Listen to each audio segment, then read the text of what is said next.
The scream echoed through the canyon like a tear in the soul of the universe. Help!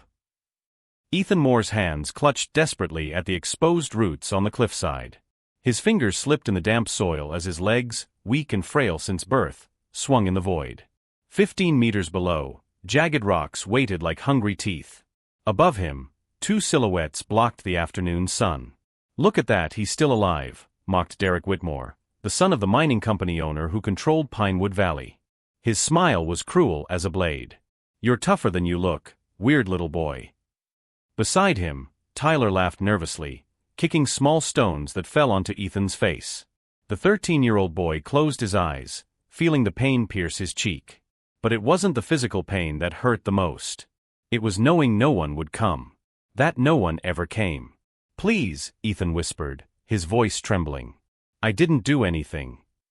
"You exist," Derek spat the words. "And your dead father left too many problems for my family. Now you're going to join him." 3 minutes earlier, everything had been different. Ethan was on the mandatory school field trip to Eagle Point Nature Park. He didn't want to go. Crowds made him anxious. Loud noises made his body freeze. But Principal Hammond insisted, with that fake smile adults use when they want to seem understanding but really just want to get rid of a problem. Derek and Tyler separated him from the group with ease. "Come see something cool," they said. And Ethan, who still believed people could be good, followed. Now hanging between life and death, Ethan understood. He had always understood, deep down. The whole town hated his family. Since his father died 6 months ago in that accident at the mine, things had only gotten worse. Strange looks. Whispers. Teachers ignoring it when Derek and his friends bumped into Ethan in the hallways, knocking over his books. "Do you know what your father did?" Derek crouched at the cliff's edge. He was going to tell everyone about the chemical waste in the river. He was going to ruin my dad. Ruin the whole town. Ethan felt a root snap. His body dropped a few centimeters before grabbing another thinner root. His heart exploded in panic. "Help! Please, someone!" "No one's going to hear you, idiot," Tyler mocked. "The trail's empty. And even if they did." He shrugged. Who cares about the weird wheelchair kid? The wheelchair. It was up there, toppled sideways on the ground, the wheels still spinning slowly. Ethan was born with progressive muscular dystrophy. His legs barely supported him for more than a few minutes. At school, he was the chair kid. The weird kid who talks to himself. The autistic kid who freaks out at any noise. But they didn't know. They didn't know Ethan understood every venomous word. That he processed every humiliation. That he stored everything in his photographic memory, the same mind the doctor said was different. "Say hi to your dad for me," Derek smiled, raising his boot to crush Ethan's fingers. That's when the roar of engines cut through the air. 2 massive motorcycles appeared from the road's curve, skidding on the dirt. The black helmets glinted in the sun. Derek and Tyler turned, surprised. "What the hell?" Tyler started to say. A huge man got off the first bike. His leather jacket had a patch, Renegade's MC. Tattoos covered his arms like stories written on skin. He removed his helmet, revealing long gray hair and eyes that had seen too much of life. "Step away from the edge," his voice was deep, like distant thunder. "Now." "This isn't your business, old man," Derek tried to sound confident, but his voice faltered. The second biker, smaller but equally intimidating, was already running toward the cliff's edge. "There's a kid hanging here, Rex." Rex looked from Derek to Tyler. Then his eyes found the toppled wheelchair. Understanding swept across his face like a storm. "You too. Don't move." It wasn't a request. "Hold on tight, kid," the second biker shouted to Ethan, pulling a rope from his bike. "I'm Jack. We're getting you out of there." Ethan felt another root give way. His hands were numb. He could no longer feel his fingers. "Hurry," he whispered, but wasn't sure anyone heard. Jack lay on the ground, tying the rope to his own waist while Rex held it. "Look at me, son. Only me. What's your name?" "Ethan." "Ethan, I'm coming down to you. When I say, you let go and grab me. Trust me." Ethan looked into those unfamiliar eyes. Eyes that showed no pity. No contempt. Just urgency and something he hadn't seen in a long time. Genuine care. "I trust you," he replied. As Jack descended the slope, Derek pulled out his phone. "My dad's going to take you down. You don't know who you're messing with." Rex turned slowly. The smile on his face was anything but friendly. "Son, I've faced real gangs in federal prisons. You think I'm scared of Rich Daddy?" If you're enjoying this story, don't forget to subscribe to the channel and like the video. Leave a comment telling us what you think and from which city or country you're watching. Jack reached Ethan seconds before the last root snapped completely. His strong arms wrapped around the boy's fragile body while Rex pulled the rope with steady force. When they finally touched solid ground, Ethan collapsed trembling, unable to control the spasms shaking his body. "Just breathe, kid. You're safe now," Jack murmured, but kept his eyes fixed on Derek and Tyler. Derek was already talking on the phone. "Dad, there are 2 bikers here threatening us. Send someone right now." He hung up with a venomous smile. "You guys just made the biggest mistake of your pathetic lives." "Interesting," Rex crossed his arms. "Because from where I'm standing, we just stopped a murder." "Murder?" Tyler laughed nervously. "We were just messing around." The kid slipped. He slipped from the wheelchair all the way to the edge of a cliff. Jack pointed to the 10-meter distance between the toppled chair and the cliff. "How convenient." Ethan finally managed to catch his breath. His fingers still trembled as he pointed at Derek. "He said that my dad was going to tell about the chemical waste. That because of that he had to." "Shut up." Derek lunged forward, but Rex grabbed his arm with a force that made the boy whimper. "Finish the sentence, Ethan," Rex said calmly. "He said my dad was going to ruin his family. That he had to join him." The words came out in a broken whisper. "My dad died 6 months ago. They said it was an accident in the mine." A heavy silence fell over the group. Jack and Rex exchanged a look that spoke volumes. Years of experience. Years of seeing exactly this kind of injustice. "You're making this up," Derek spat, but the panic in his voice betrayed him. "My dad is the biggest employer in this town. He saved Pinewood Valley from bankruptcy. No one's gonna believe an autistic kid over his word." "Autistic doesn't mean liar, you worm," Jack growled. The sound of sirens cut the air. 2 police cars appeared on the road, followed by a luxurious black SUV. A man in a suit stepped out of the vehicle, his face red with barely contained anger. Richard Whitmore, owner of Whitmore Mining Corporation, had the presence of someone used to being obeyed. "Derek, are you okay?" He ran to his son, checking for injuries. "I'm fine, Dad. But those brutes attacked us for no reason." Richard turned to Rex and Jack, his eyes narrowing. "You too. Do you know the laws about trespassing on private property? About threatening minors?" "Private property." Jack pointed to the faded sign at the park entrance. "This is a public park." "Not for long," Richard smiled coldly. "I just bought this area. The papers were signed yesterday." 2 police officers approached. Sheriff Tom Bradford had a prominent belly and eyes too small for his wide face. "Mr. Whitmore, would you like to file a complaint? I want these criminals arrested. Assault, trespassing, threatening minors." "Hold on," Ethan tried to stand, but his legs failed. Jack helped him sit. "They saved me. Derek and Tyler tried to kill me." Bradford looked at Ethan as if examining something unpleasant stuck to the bottom of his boot. "Son, you're autistic, right? Sometimes your perception of situations can be distorted." Richard completed, his voice dripping with fake concern. "Poor child. He lost his father tragically and now sees conspiracy everywhere. Derek was trying to help him when these bikers showed up and started threatening them." "That's a lie." Ethan shouted, and immediately regretted it. Shouting triggered his anxiety. His breathing quickened. His hands began slapping against his own legs repeatedly, a movement he couldn't control when overwhelmed. "See." Richard pointed. "The boy is clearly in crisis. He needs psychiatric help, not to be making up stories." Rex stepped forward. "Look, if you didn't see that boy hanging off a cliff with these 2 standing over him." "Watch your words, biker." Bradford put his hand on his holster. I can arrest you for contempt too.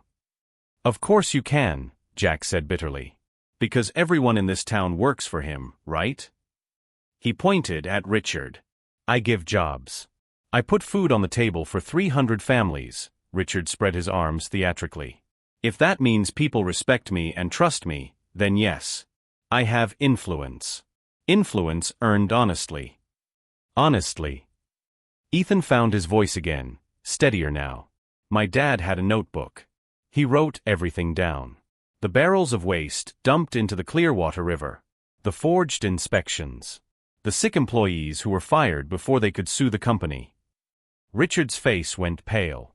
For a fraction of a second, the mask of the respectable businessman fell, revealing something cold and dangerous underneath. What notebook? His voice was too low, too controlled. The notebook that disappeared after he died, Ethan replied.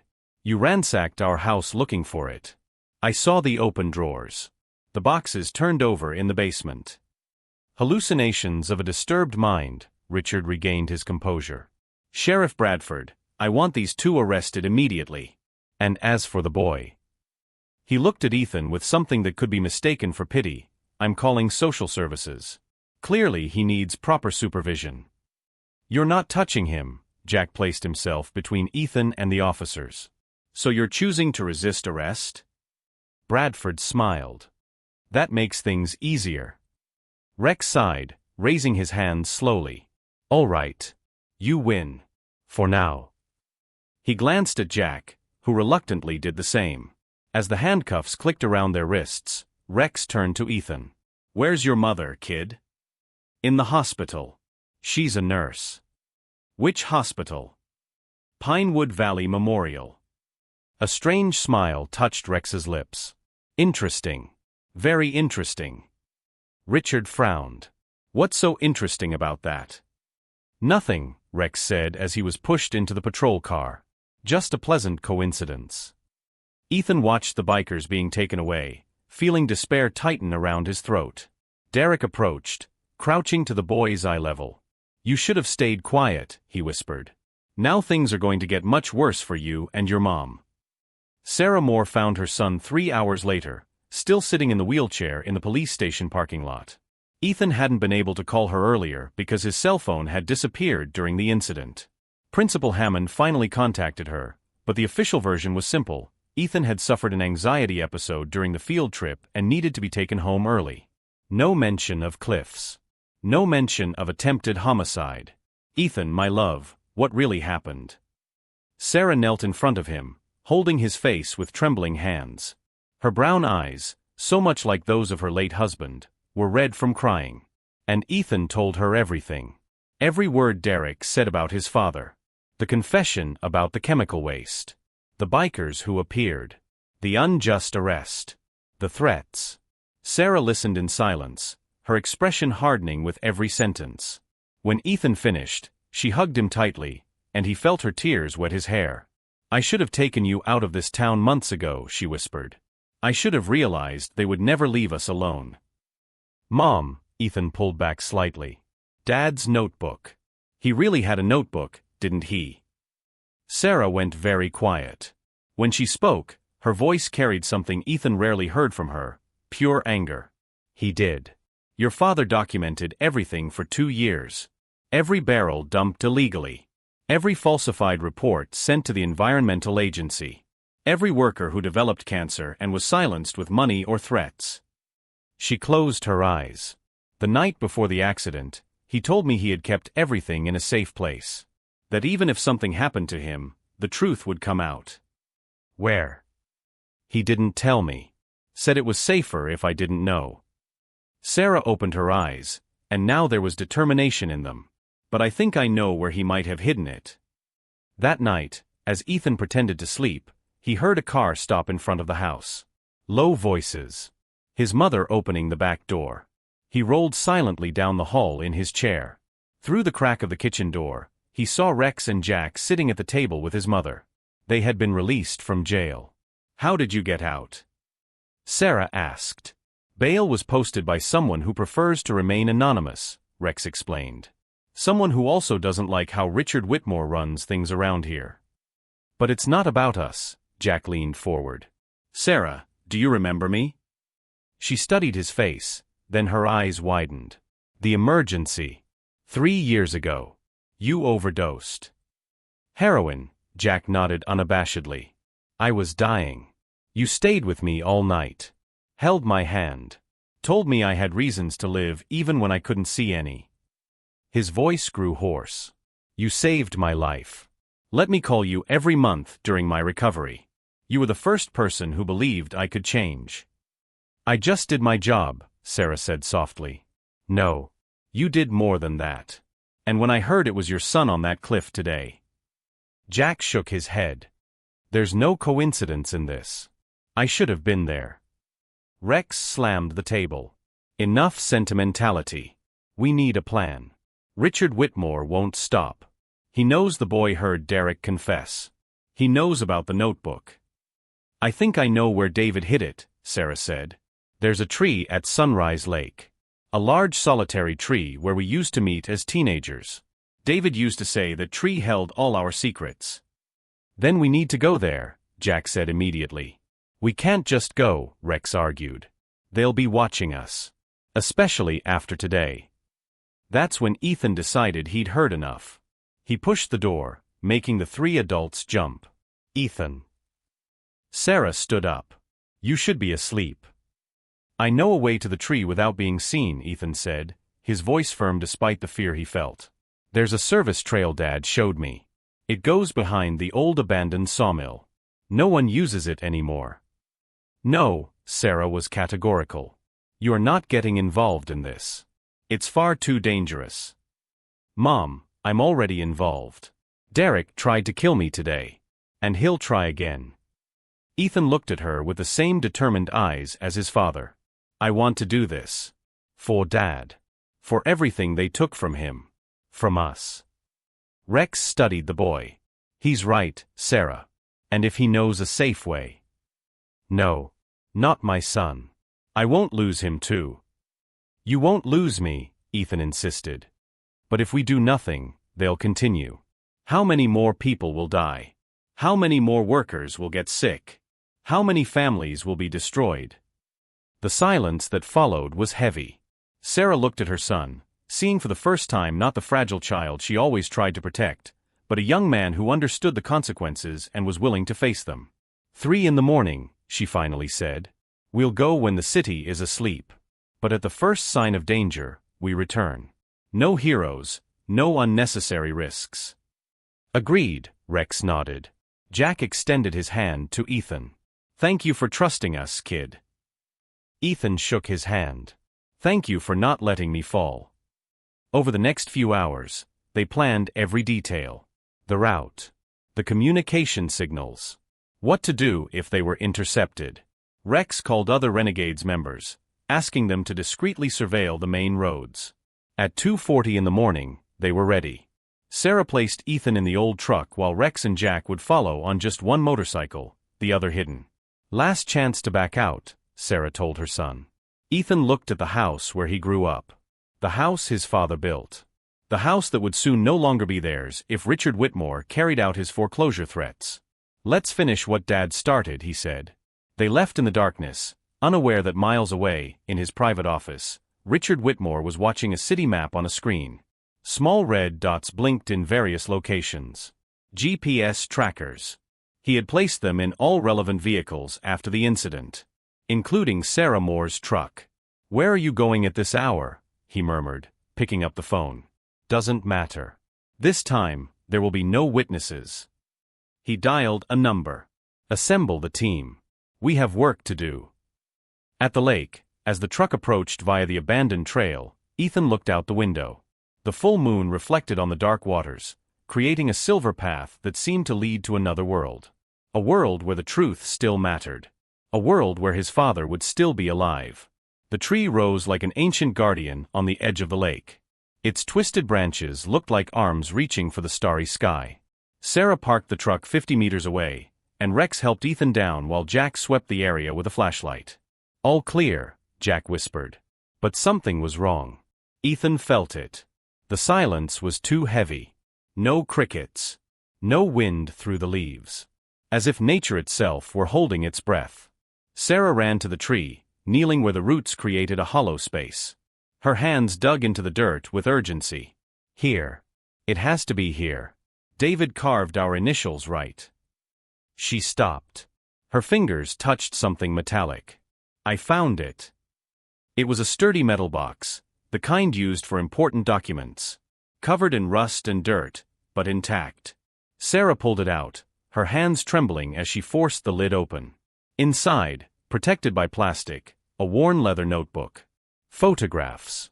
Documents. Flash drives. My God, Sarah whispered, flipping through the pages. Even in the dim lantern light, David's words were clear. Dates. Locations. Quantities. Names of people involved in the scheme. He documented everything. Absolutely everything. Great, a voice cut through the darkness. That's going to make things much easier. Headlights exploded around them. 3 SUVs blocked all escape routes. Men climbed out of the vehicles, some wearing Whitmore mining security uniforms, others clearly hired thugs. Richard Whitmore stepped out of the central vehicle, immaculate even at 3 in the morning. Sarah. I really expected you to be smarter than your husband. But apparently stupidity is genetic. Rex and Jack moved in front of Ethan and Sarah, but they were clearly outnumbered. 8 men against 2. You killed David, Sarah said, and it wasn't a question. The forklift accident was pretty convincing, wasn't it? Richard smiled coldly. He had 6 months to hand over that notebook and quietly disappear from town. But no. He had to be a hero. Had to threaten to expose everything. He held out his hand. Now give it to me. And if I don't? Then your son will have another accident.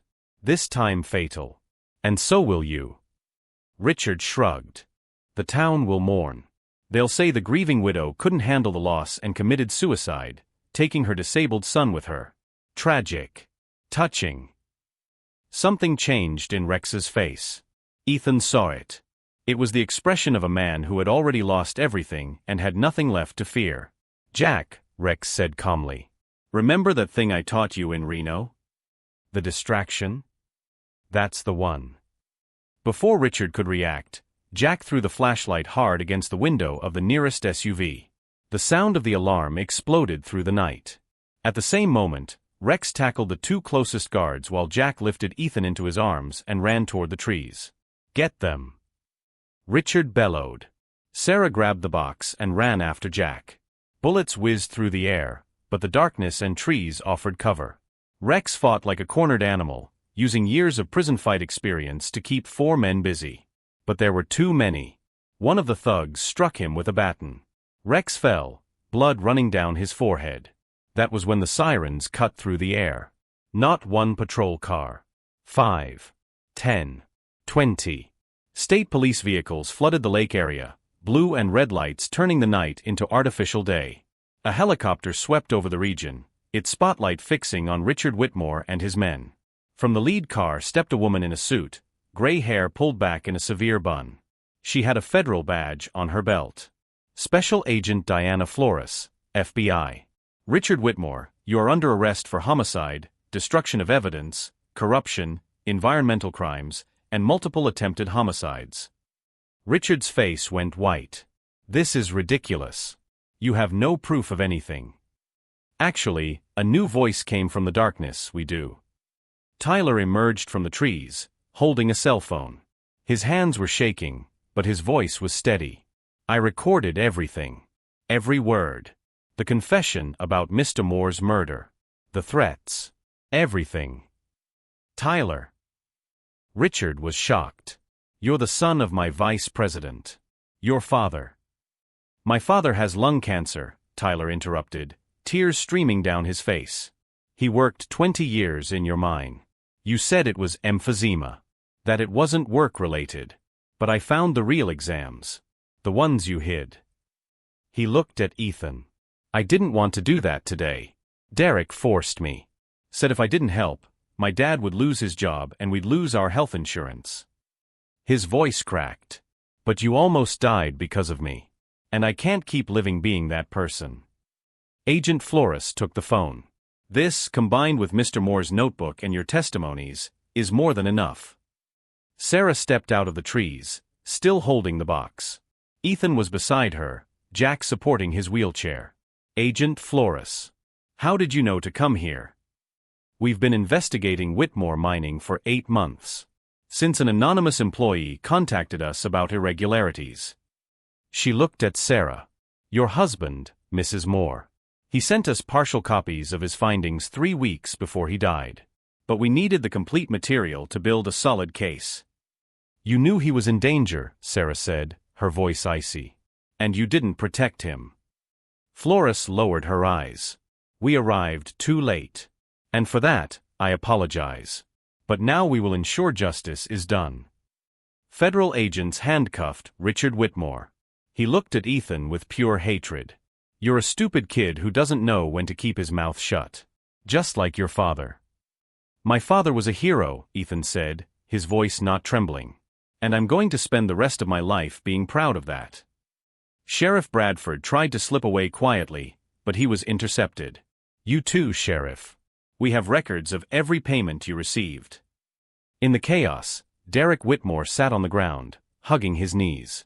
When he saw Ethan, something strange happened. He started to cry. I didn't want to, Derek sobbed. My dad, he forced me. He said I had to be strong.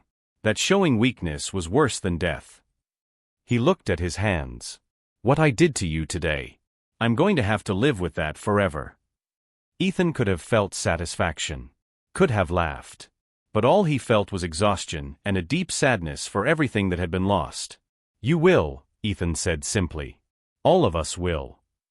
As they led Richard and his accomplices away, Sarah hugged Ethan and Jack embraced Rex, who was still bleeding but smiling. It's over, Sarah whispered. But Ethan knew it wasn't over. It was just beginning. 3 months later, Ethan was sitting in the front row of the school auditorium. No longer hidden in the back. No longer trying to be invisible. At his side, his mother held his hand. On the other side, Jack and Rex occupied chairs that creaked under their weight, clearly uncomfortable in a school setting, but present nonetheless. The stage was set for a special assembly. The new principal, Mrs. Chun, stepped to the microphone. She was young, firm, and had come from outside Pinewood Valley specifically to rebuild the school after Principal Hammond was removed for negligence. Today, she began, we are not here to pretend that everything has always been perfect. We are here to acknowledge failures, honor courage, and start anew. In the audience, dozens of faces watched. Some ashamed. Others curious. Some with genuine respect. Tyler was there, 3 rows back. He didn't look directly at Ethan, but he nodded timidly when their eyes met. Ethan nodded back. Forgiveness is a process, not a moment. But it was a start. The Whitmore mining case exposed rot that went far beyond one company, Principal Chun continued. It exposed how an entire community can become sick when it chooses silence over truth. When it chooses convenience over courage. She paused. But it also showed us that a single voice, no matter how young or vulnerable, can change everything. She called Ethan to the stage. Sarah squeezed his hand. You can do this. Ethan looked at the ramp that now existed. One of the first changes made by the new administration. I can. He rolled up alone, his chair gliding smoothly along the ramp. The silence in the auditorium was total. Not the uncomfortable silence he was used to, but the silence of respect. I'm not good with words sometimes, Ethan began, his voice amplified by the microphone. My brain works differently. I see patterns where other people see chaos. I hear things that others filter out. For years, I thought that made me wrong. Broken. He took a deep breath. My dad used to say that being different isn't a weakness. It's just a different way of being strong. I didn't understand that. Until I had to use my difference to do something important. In the audience, a girl began to cry silently. Ethan recognized her. Emma, who was also bullied for being overweight. Next to her, the boy who stuttered and was mocked in the hallways. And many others. So many others who had been invisible, just like him. Richard Whitmore and people like him rely on our silence. They count on us lowering our heads. That we will accept. That we will be too afraid to speak. Ethan looked directly at where the teachers were seated. And they count on the adults who should protect us to look the other way. Some teachers lowered their eyes, ashamed. But my dad didn't stay quiet. Even knowing the risk. Even knowing it could cost him everything. Ethan's voice grew stronger. And he taught me that the truth is worth any price. Because without truth, we have nothing. The auditorium erupted in applause. Not polite. Not obligatory. But genuine and deafening. When Ethan stepped down, Principal Chun presented a permanent memorial, a bronze plaque with David Moore's name, in memory of a man who chose truth over safety. After the ceremony, outside, Ethan found an unexpected group waiting. 20 bikers from the Renegades MC, their motorcycles lined up like honor guards. Rex and Jack walked up to them. "The club voted," Rex said, with a rare smile. "You're an honorary member. Forever." They handed him a small leather patch, with the club emblem and the words "Unwavering Courage" embroidered below. "I don't even know how to ride a motorcycle," Ethan said, laughing through tears. "You don't need to," Jack replied. "You already have what matters. You ride with truth." In the following months, Pinewood Valley changed in big and small ways. Whitmore Mining was taken over by new management after going bankrupt due to environmental fines. The Clearwater River began a cleanup process. 17 families of sick workers received compensation. Sheriff Bradford got 8 years for corruption. Richard Whitmore awaited trial for homicide. And Derek? Derek was sent to a juvenile detention facility. But he began writing letters to Ethan. The first said only, "Sorry. I was a monster." The 10th said, "You showed me I can still be human." Ethan replied to each one. Not because Derek deserved it, but because his father would have done it. One afternoon, 6 months after everything, Ethan was at the lake again. The large tree was still there, but now it had a plaque. Another memorial. Rex and Jack had insisted. Sarah sat beside him on the grass. "Do you miss him?" "Every day," Ethan admitted. "But now I understand what he was doing. Why it was worth it." And it was worth it? Ethan thought of the 17 families. Of the children now playing in a cleaner river. Of the workers who had new jobs with fair wages and real safety. Of Tyler, visiting his father in the hospital without the weight of guilt destroying his soul. Of Emma and others like her, now walking through the hallways with their heads held high. "It was worth it," he said. Sarah kissed the top of his head. "Your father would be so proud of you." "I know," Ethan smiled. "Because I'm proud of myself too." As the sun set over the lake, painting the sky orange and pink, Ethan understood the final lesson. Courage is not being fearless. Courage is being afraid and speaking anyway. Courage is being small in a world of giants and refusing to be crushed. Courage is believing that a single voice, no matter how different, can change the world. And he had proven that. Ethan Moore's story spread far beyond Pinewood Valley. National newspapers covered it. Documentaries were made. But for him, the greatest victory was simple, being able to go to school without fear. Being able to exist without apologizing. Being able to be exactly who he was. Different. Autistic. Wheelchair-bound. Brave. Free. And if you've made it this far in the story, don't forget to subscribe to the channel and like the video. Leave a comment saying what you thought and which city or country you're watching from. Your voice matters. Just like Ethan's. Just like yours has always mattered. Because in the end, we are all capable of changing the world. We just have to choose not